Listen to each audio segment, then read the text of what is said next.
அன்பின் இரட்சகர் இயேசுவின் நாமத்தில் வாழ்த்துக்கள். இந்த நாளிலும் அப்போஸ்தலர் 1வது அதிகாரம் 9வது வசனத்தை நாம் கற்றுக்கொள்ளப் போகிறோம். இவைகளை அவர் சொன்ன பின்பு அவர்கள் பார்த்து கொண்டிருக்கையில் உயர எடுத்துக்கொள்ளப்பட்டார். அவர்கள் கண்களுக்கு மறைவாக ஒரு மேகம் அவரை எடுத்துக்கொண்டது. ஒரு ஆவிக்குரிய நம்முடைய கண்களுக்கு புலப்படாத மண்டலத்திற்குள்ளாக பரலோகத்திற்குள்ளாக அவர் எடுத்து செல்லப்பட்டார் என்று சொல்லி இங்கே லூக்கா எழுதியிருக்கிறதை நாம் பார்க்கிறோம்.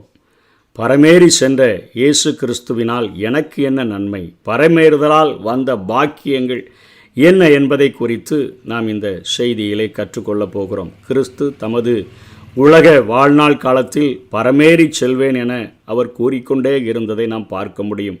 யோவான் 6:62 மனுஷகுமாரன் தான் முன்னிருந்த இடத்திற்கு ஏறி போகிறதை நீங்கள் காண்பீர்களானால் எப்படி இருக்கும் என்று சொல்லி சீஷர்களை பார்த்து கேட்டதை நாம் பார்க்கிறோம். யோவான் 13:1 பஸ்கா பண்டிகைக்கு முன்னே இயேசு இவ்வுலகத்தை விட்டு பிதாவினிடத்திற்கு போகும்படியான தம்முடைய வேலை வந்ததென்று அறிந்து தாம் இவ்வுலகத்தில் இருக்கிற தம்முடையவர்களிடத்தில் அன்பு வைத்தபடியே முடிவு பரியந்தமும் அவர்களிடத்தில் அன்பு வைத்தார் என்று பார்க்கிறோம். யோவான் 15:26 பிதாவினிடத்திலிருந்து நான் உங்களுக்கு அனுப்ப போகிறவரும் பிதாவினிடத்திலிருந்து புறப்படுகிறவருமாகிய சத்திய ஆவியாகிய தேற்றரவாளன் வரும்பொழுது அவர் என்னை குறித்து சாட்சி கொடுப்பார் என்று பார்க்கிறோம். பவுலும் பேதுருவும் அவரது பரமேறுதல் பகுதியை பற்றி அவர்களும் குறிப்பிட்டுள்ளதையும் நாம் பார்க்க முடியும். எபேசியர் 4:8-10 வரையிலும் அங்கே பவுல் எழுதுகிறார், ஆதலால் அவர் உன்னதத்திற்கு ஏறி சிறைப்பட்டவர்களை சிறையாக்கி மனுஷருக்கு வரங்களை அளித்தார் என்று சொல்லியிருக்கிறார்.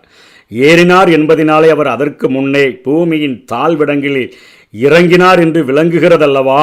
இறங்கினவரே எல்லாவற்றையும் நிரப்பத்தக்கதாக எல்லா வானங்களுக்கும் மேலாக உன்னதத்திற்கு ஏறினவருமாயிருக்கிறார் என்று பவுல் எழுதுகிறார். 1 பேதுரு 3:22 பேதுரு சொல்லுகிறார், அவர் பரலோகத்திற்கு போய் தேவனுடைய வலது பாரிசத்தில் இருக்கிறார். தேவ தூதர்களும் அதிகாரங்களும் வல்லமைகளும் அவருக்கு கீழ்ப்பட்டிருக்கிறது.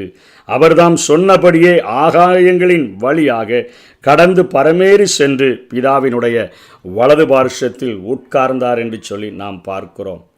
எபிரேயர் 4:14 வானங்களின் வழியாய் பரலோகத்திற்கு போன தேவ குமாரனாகிய இயேசு என்னும் மகா பிரதான ஆசாரியர் நமக்கு இருக்கிறபடியினால் நாம் பண்ணின அறிக்கையை உறுதியாய் பற்றி கொண்டிருக்க கடவோம் என்று சொல்லுகிறது. அப்போஸ்தலர் 7:55 அவன் பரிசுத்த ஆவியினால் நிறைந்தவனாய் வானத்தை அண்ணாந்து பார்த்து ஸ்தேவானை குறித்து சொல்லுகிறது.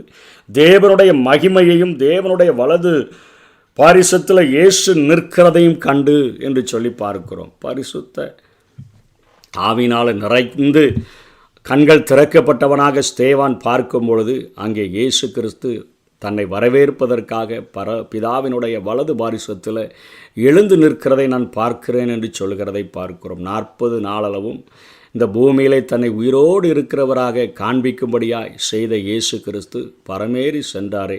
இவைகளினால் நமக்கு என்னென்ன ஆசீர்வாதங்கள் நமக்கு கிடைக்கின்றன என்கிற காரியங்களை நாம் இந்த செய்தியிலே கற்றுக்கொள்ள முடியும். முதல்ல இந்த பரமேறி செல்லுகிறதனுடைய அந்த காரியம் எந்த நிழலாட்டத்தை நிறைவேற்றி இருக்கிறது என்பதை நாம் முதல்ல கற்றுக்கொள்ள வேண்டும். கிறிஸ்துவினுடைய பரமேறுதலுக்கு நிழலாக பழைய ஏற்பாட்டில் செய்யப்பட்ட ஒரு செயலே முதற் பலனாகிய கதிர்க்கட்டை அசைவாட்டுகிற அந்த நிகழ்ச்சியே, அந்த சடங்காச்சாரமே இயேசு கிறிஸ்து இப்பொழுது நிறைவேற்றி முடித்திருக்கிறதை நாம் பார்க்க முடியும்.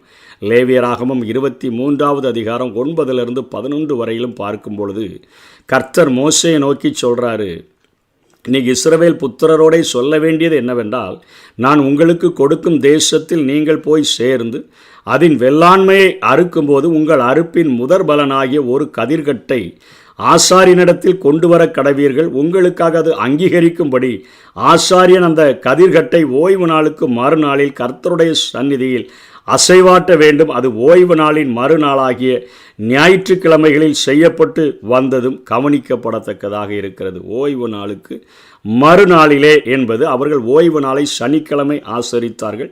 ஞாயிற்றுக்கிழமைகளிலே இந்த காரியத்தை செய்தார்கள். வாரத்தின் முதல் நாள் என்று எழுதப்பட்டிருப்பது புதிய ஏற்பாட்டிலே இயேசு கிறிஸ்து உயிர்த்தெழுந்த நாளை குறிப்பது ஞாயிற்றுக்கிழமையை குறிக்கிறது. அந்த உயிர்த்த நாள் காலையில் தான் மகதலேனா மரியாளுக்கு இயேசு கிறிஸ்து முதலாக தரிசனமாகிறார். அப்பொழுது தம்மை தொடக்கூடாது என்றும் தாம் இன்னும் பிதாவினிடம் ஏறி போகவில்லை என்றும் பிதாவிடம் ஏறி போகிறதாக சகோதரரிடம் கூறவும் இயேசு கிறிஸ்து மரியாளிடத்தில் சொல்லுகிறதை பார்க்கிறோம். யோவான் 20:17 இதை பார்க்க முடியும். ஆனால் மாலையில் சீடர்களுக்கு தரிசனமாகி தொட்டு பாருங்கள் என்று அவர் சொல்லுகிறார். லூக்கா 24:38-40 வரையிலும் நாம் இதை பார்க்க முடியும். எனவே உயிர்த்த அன்றுதானே அவர் பிதாவிடம் ஏறி சென்றார் என்கிறது நமக்கு தெளிவாக விளங்குகிறது. எனவே தமது பலியாகிதலை பூரணமாக்கி அவர் பிதாவினுடைய சந்நிதியில் பிரவேசித்து அந்த சடங்கை அவர் பூரணமாக்கினார். எபிரேயர் 9:12 நாம் பார்க்கிறோம். வெள்ளாட்டுக்கடா, இளங்காலை இவைகளுடைய இரத்தத்தினாலே அல்ல, தம்முடைய சொந்த இரத்தத்தினாலும் ஒரே தர மகா பரிசுத்த ஸ்தலத்திலே பிரவேசித்து நித்திய மீட்பை உண்டு பண்ணினார். அந்த முதற் பலனாகிய கதிர்கட்டு, அந்த முதற் பலனாகிய மரணத்திலிருந்து எழுந்த உயிர்த்தெழுந்த இயேசு கிறிஸ்து அந்த சடங்காச்சாரத்தை நிறைவேற்றி அதற்கு நிழலை நிஜமாக மாற்றி முற்றுப்புள்ளி வைத்து நித்திய மீட்பை உண்டு பண்ணினதை நாம் பார்க்கிறோம். ஒவ்வொரு வருஷமும் எடுத்து அந்த கதிர்கட்டை அசைவாட்ட வேண்டியதில்லை. ஒரே தரம் மகா பரிசுத்த ஸ்தலத்தில் சொந்த இரத்தத்தை கொண்டு பிரவேசித்து அந்த நித்திய மீட்பை ஏற்படுத்தி விட்டார். பின்பு 40 நாட்கள் பூமியில் காணப்பட்டவர் பலமுறை தரிசனமாகிற போது உயிர்த்தெழுதலை நிரூபித்ததை அப்போஸ்தலர் 1:3 பார்க்கிறோம். அவர் பாடுபட்ட பின்பு 40 நாளளவும் அப்போஸ்தலருக்கு தரிசனமாகி தேவனுடைய ராஜ்யத்திற்குரியவைகளை அவர்களுடனே பேசி அநேகம் தெளிவான திருஷ்டாந்தங்களினாலே அவர்களுக்கு தம்மை உயிரோடு கூட இருக்கிறவராக காண்பித்தார். பின்பு அவர்கள் கண்களுக்கு முன்பாகத்தானே பரமேறினார். அந்த நிகழ்ச்சியை பார்த்து கொண்டிருந்த மக்களுக்கு வெண்ஸ் வஸ்திரம் தரித்த 2 பேர் தோன்றி ஏறி சென்று அவர் அப்படியே மறுபடியும் வருவார் என்று உரைத்ததை நாம் பார்க்கிறோம். மத்தேயுவின் நூலும் யோவான் நூலிலும் பரமேறுதல் நிகழ்ச்சி பற்றி குறிப்புகள் இல்லை. மார்க்குவும் லூக்காவும் இதனை எழுதி வைத்துள்ளார்கள். அவர் பலியாகும்படிக்கு தாழ்விடங்களில் வந்து அதனை நிறைவேற்றி முடித்து மீண்டும் பரத்திற்கு ஏறி சென்றதினால் நமக்கு என்னென்ன பாக்கியங்கள் கிடைக்கின்றன என்று சொல்லி வேகமாக ஒரு சில காரியங்களை நாம் பார்க்க போகிறோம். அவர் பரமேறி சென்றதினால் அவர் என்ன சிறப்பை பெற்றார்? அவருடைய தாழ்வான நிலைமை, தாழ்ச்சி நிலை மாறி மகிமையும் கனத்தையும் சுதந்தரித்தார் என்று எபிரேயர் 2:9 பார்க்கிறோம். என்றாலும் தேவனுடைய கிருபையினால் ஒவ்வொருவருக்காகவும் மரணத்தை ருசி பார்க்கும்படிக்கு தேவதூதரிலும் சற்று சிறியவராக்கப்பட்டிருந்த இயேசு மரணத்தை உத்தரித்தது நிமித்தம் என்று சொன்னால் மரணத்தை அனுபவித்தது நிமித்தம் மகிமையினாலும் கனத்தினாலும் முடிசூட்டப்பட்டதை காண்கிறோம் என்று பார்க்கிறோம்.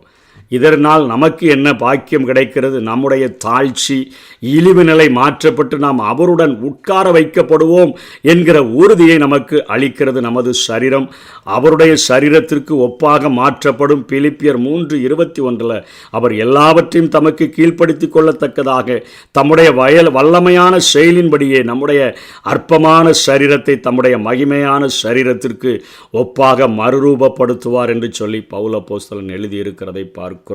மகிமையினாலும் கனத்தினாலும் முடிசூட்டப்பட்டு நாமும் மறுரூபமாக்கப்படுவோம். நம்முடைய தாழ்வு நிலைகள் அவர் பரமேறி சென்றதினால் நமக்கு மாற்றப்படும் என்கிற உறுதியை அது கொடுக்கக்கூடியதாக இருக்கிறது. 2வது காரியம், அவரது மீட்புக்கான பணி முடிந்துவிட்ட அந்த நிறைவை காட்டக்கூடியதாக இருக்கிறது. எபிரேயர் 1:3 பின்பகுதியில் தம்மாலை தாமே நம்முடைய பாவங்களை நீக்கும் சுத்திகரிப்பை உண்டு பண்ணி உன்னதத்தில் உள்ள மகத்துவமானவருடைய வலது பார்சத்தில் உட்கார்ந்தார். வேலை செய்து முடித்தவர்கள்தான் அமருவார்கள். இவர் நம்முடைய பாவங்களை நீக்குகிற சுத்திகரிப்பை நம்ம எல்லாருக்காகவும் உண்டு பண்ணிவிட்டார். சிறப்பு நமது முற்றுமான மீட்பு அவரது பூரண பலியினால் நமக்கு சொந்தமாக கொடுக்கப்பட்டிருக்கிறது. நம்ம இனிமை இழக்கப்பட்டவர்கள் அல்ல, மீட்கப்பட்டவர்கள். எபிரேயர் 2:25 படி தமது மூலமாய் தேவனிடத்தில் சேருகிறவர்களுக்காக வேண்டுதல் செய்யும் பொருட்டு அவர் எப்பொழுதும் உயிரோடு கூட இருக்கிறவர்களாகையால் அவர்களை முற்றுமுடிய ரட்சிக்க வல்லமை உள்ளவருமாய் இருக்கிறார். மீட்புக்கான பணியின் நிறைவு என்ன? என்னை தேவனிடத்திலே தெரிந்து கொண்ட என் ஆண்டவர், என்னை பிரித்தெடுத்த என் ஆண்டவர் முற்றுமுடிய இந்த உலகத்தில் என்னை வழிநடத்துகிறதற்கு உண்மை உள்ளவராயிருக்கிறார். வலுவாதபடி என்னை காத்து விடுவார். மகிமையுள்ள சன்னிதானத்தில் மிகுந்த மகிழ்ச்சியோட என்னை மாசற்றவனாய் நிறுத்துகிறதற்கு பூரண மீட்பை இழக்கப்பட்ட என்னை அவர் மீட்கப்பட்டவனாக மாற்றியிருக்கிறார். அந்த பரலோகத்தில் அவர் வீற்றிருக்கிறதினால் இந்த பாக்கியத்தை நான் பெற்றிருக்கிறேன் என்று ஒவ்வொருவரும் உணர்ந்து கொள்ள வேண்டும். மூன்றாவது, அவர் பிதாவின் வலது பார்சத்தில் உட்கார்ந்தார் என்று எழுதப்பட்டிருக்கிறத, அவர் பரலோகத்துக்கு போய் தேவனுடைய வலது பார்சத்தில் இருக்கிறார் என்று பேதுரு சொல்லுகிறார். 1 பேதுரு 3:22. தேவதூதர்களும் அதிகாரங்களும் வல்லமைகளும் அவருக்கு கீழ்ப்பட்டு இருக்கிறது. இது நமக்கு என்ன சிறப்பை கொடுக்கிறது? நம்ம அக்கிரமங்களினாலும் பாவங்களினாலும் மரித்திருந்தோம். நம்மை உன்னதங்களில் அவரோடு கூட ஆவிக்குரிய அந்த உயர்வை நமக்கு கொடுத்து ஆவிக்குரிய நிலையில் நாம் உன்னதங்களில் அவரோடு கூட அமர வைத்திருக்கிறபடினால அங்கே எப்படி அவருக்கு துரைத்தனங்கள் அதிகாரங்கள் எல்லாம் அவருடைய பாதங்களுக்கு கீழ்ப்பட்டிருக்கிறதோ, அதே போல் சத்ருவினுடைய சகல அதிகாரங்களும் நம்முடைய பாதங்களுக்கு கீழ்ப்படுத்தப்பட்டிருக்கிறது. ஆகவே தான் இன்றைக்கு மனிதர்கள் செய்கிற அந்த செய்வினைகள், மனிதர்கள் நட்சத்திரங்களை கொண்டு மனித வாழ்க்கையை பாதிக்கிறது என்று எழுதுகிற அந்த ராசி பலன்கள், இவைகள் ஒன்றுமே ஆவிக்குரிய பிள்ளைகளை பாதிப்பதில்லை. ஏனென்று சொன்னால் ஆவிக்குரிய அனுபவத்தின் மூலமாக உன்னதங்களில் இயேசு அமர்ந்திருக்கிறபடினால் அவரோடு கூட நாமும் அமர வைக்கப்பட்டிருக்கிறோம் என்று எபேசு சபைக்கு எழுதுகிறார். நாள் பலன், ராசி பலன், வருஷபலன், இவைகள் ஏடு எழுதுகிற காரியங்கள், செய்வனைகள், ஏவல்கள், ஒரு காரியம் மந்திரவாதங்கள் ஒன்றுமே நமக்கு அவைகள் கிரியை செய்ய முடியாது. அவைகள் எல்லாம் நம்முடைய பாதங்களுக்கு கீழ்ப்படுத்தப்பட்டிருக்கிறது. உன்னதத்தில் நம்ம அமர்ந்திருக்கிறபடினால ஆகாய மண்டலங்களில் தொங்கி கொண்டிருக்கிற சாத்தானும் நம்முடைய பாதங்களுக்கு கீழ்ப்பட்டிருக்கிறபடினால எந்த ஒரு ராசி பலனும் எந்த ஒரு சத்ருவின் கிரியைகளும் நம்மை அவைகள் மேற்கொள்ள முடியாது. நாம் ஆண்டவருக்குள்ளாக விசுவாசத்தோடு கூட நாம் உன்னத வாழ்க்கை வாழ்கிறதற்கு நம்மை அர்ப்பணித்திருக்கும் பொழுது ஒரு காரியமும் நமக்கு நடக்காது. அதே போல் எபேசியர் 1:23 இயேசு கிறிஸ்து பரமேறிய பின்புதான் சபைக்கு தலையாக மாற்றப்பட்டிருக்கிறதை பார்க்கிறோம். எல்லாவற்றாலும் நிரப்புகிறவருடைய நிறைவாகிய சரீரமான சபைக்கு அவரே எல்லாவற்றிற்கும் மேலான தலையாக தந்தருளினார். உயிர்த்தெழுந்த பின்பு பரமேறி பிதாவின் வலது பார்சத்தில் அமர்ந்த பின்பு சபைக்கு அவர் தலையாக தந்தருளப்பட்டிருக்கிறார். பரமேறுதலுக்கு முன் இத்தகைய பதவி இல்லை. பரமேறிய பின் ஆவியானவர் அனுப்பப்பட்டு பெந்தைகோஸ்தை அன்று சபை உருவானது. நாம் அவரை சிரசாக கொண்ட சபையின் உறுப்புகளாக இருக்கிறோம். நமக்கு கிடைத்திருக்கிற இத்தனை பாக்கியம் இந்த உலகத்தில் உள்ள மற்ற மக்களுக்கு கிடையாது என்பதை நாம் தெளிவாக தெரிந்து கொள்ள வேண்டும். அந்த சபைகளுக்குள்ளாக 7 நட்சத்திரங்களை வலது கரத்தில் ஏந்தி கொண்டு குறைகளோடு கூட இருக்கிற சபைகளுக்குள்ளாய் உலாவி வந்தார் என்பதை யோவான் கண்டு அவர் வெளிப்படுத்தின விசேஷத்தில் எழுதியிருக்கிறதை நாம் பார்க்கிறோம். அதனைத் தொடர்ந்து பிரதான ஆசாரியனின் பரிந்து பேசுதல் பணியை அவர் பரலோகத்திற்கு எடுத்து சென்றபடியினால்தான் அவர் தொடங்கி இருக்கிறார். எபிரேயர் 4:14-16 வரையிலும் வானங்களின் வழியாய் பரலோகத்திற்கு போன தேவ குமாரனாகிய இயேசு என்னும் மகா பிரதான ஆசாரியர் நமக்கு இருக்கிறபடியினால் நாம் பண்ணின அறிக்கையை உறுதியாய் பற்றி கொண்டிருக்க கடவோம். நம்முடைய பலவீனங்களை குறித்து பரிதபிக்க கூடாத பிரதான ஆசாரியர் நமக்கு இராமல் எல்லா விதத்திலும் நம்மை போல சோதிக்கப்பட்டும் பாவமில்லாமல் இருக்கிற பிரதான ஆசாரியரே நமக்கு இருக்கிறார். ஆதலால் நாம் இரக்கத்தை பெறவும் ஏற்ற சமயத்தில் சகாயம் செய்யும் கிருபையை அடையவும் தைரியமாய் கிருபாசன தண்டையிலே சேர கடவோம் என்று எபிரேய ஆக்கியோன் எழுதுகிறார். எபிரேயர் 7:25 அவைகளினால் நமக்கு என்ன சிறப்பு, மேலும் தமது மூலமாய் தேவனிடத்தில் சேருகிறவர்களுக்காக வேண்டுதல் செய்யும் பொருட்டு அவர் எப்பொழுதும் உயிரோடு கூட இருக்கிறவர்களாகையால் அவர்களை முற்றுமுடிய ரட்சிக்க வல்லமை உடையவராய் இருக்கிறார். நம்முடைய வாழ்க்கையில் ஏற்படுகிற பலவீனங்கள், குறைவுகள், இவைகளெல்லாம் வாழ்நாளெல்லாம் நமக்கு நீக்கி, எப்படி ஒரு ஆட்டுக்குட்டி செல்லும்பொழுது தவறி ஒரு சின்ன சாக்கடை குழிக்குள்ள விழுந்துருச்சுன்னு சொன்னால் உடனே எழுந்து அதை உதறி அது திரும்பவும் தன்னுடைய பாதையில் செல்லுகிறது போல சில நேரங்களில் நம்முடைய பலவீனங்களில் வருகிற கால்கள் சறுக்குகிற சூழ்நிலைகள், நம்முடைய தவறுகள், இவைகளை எல்லாவற்றையும் பிதாவினிடத்தில் பரிந்து பேசி நமக்காக உயிரோடு கூட எப்பொழுதும் உயிரோடு கூட இருக்கிறவர் ஆகையால் நம்முடைய பலவீனங்களை மாற்றி மறுபடியுமாக நம்முடைய ஓட்டத்தில் ஓடச் செய்கிறதற்கு அவர் இன்றைக்கும் பரலோகத்துக்கு எழுந்தருளி போனதுனால நமக்கு உதவியாக பரிந்து பேசுகிறவராக அவர் காணப்படுகிறதை பார்க்கிறோம். 6வது காரியம், பரிசுத்த ஆவியானவர் அனுப்பப்பட்டார். யோவான் 16:7 பார்க்கிறோம். இயேசு பரலோகத்துக்கு போனதுனால தான் பிதாவினிடத்திலிருந்து பரிசுத்த ஆவியானவர் அவர் வந்தார். அதனுடைய சிறப்பு பெந்தேகோஸ்த நாளில் அவர் இறங்கி வந்ததை நாம் பார்க்கிறோம். ஒரு ஸ்தலத்தை பரலோகத்துக்கு சென்றதுனால நமக்கு அவர் ஆயத்தப்படுத்தி கொண்டிருக்கிறார். யோவான் 14:2-3 பார்க்கிறோம். அந்த பணி முடிந்தவுடன் நம்மை வந்து அவரோடு கூட அழைத்து செல்ல முடியும் என்பதையும் பார்க்கிறோம். சிறைப்பட்டவர்களை பிடித்து சென்றார் என்று சொல்லி எபேசியர் 4:8-12 வரை பார்க்கிறோம். கிறிஸ்துவுக்கு முன் மரித்தவர்கள் மேல் பாதாளத்தில் தான், அங்கே சத்ருவினுடைய கண்ட்ரோலில் தான் அவங்கெல்லாம் இருந்தாங்க, பரிசுத்தவான்கள். இயேசு கிறிஸ்து பாதாளத்தில் இறங்கி அவர்களை அங்கேருந்து சிறைபிடித்து பரதீசி என்ற உன்னத இடத்திற்கு கொண்டு சென்று அங்கே வைத்திருக்கிறதை பார்க்கிறோம். இன்றைக்கு நாம் மரித்தாலும் உயிரோடு கூட இருந்தாலும் ஒரு ஆன்மீக இளைப்பாறுதலை நமக்கு தந்து ஒவ்வொரு நாளும் வழிநடத்தக்கூடியவராக இருக்கிறார். பரமேறி பிதாவின் வலது பாரிசத்தில் இயேசு கிறிஸ்து வீற்றிருக்கிறபடினால இந்த அருமையான 8 நன்மைகளையும் பாக்கியங்களையும் நாம் பெற்ற சந்ததியாக இந்த உலகத்தில் வாழ்கிற மற்ற உலக மக்களை விட விசேஷித்தவர்களாக நாம் காணப்படுகிறோம். அதற்காக ஆண்டவருக்கு நன்றி செலுத்தி இதில் நிலைத்திருந்து அவருடைய வருகை பரியந்தம் அவருக்கென்று உழைப்போம். கர்த்தர் தாமே நம்மை ஆசீர்வதிப்பாராக. ஆமென்.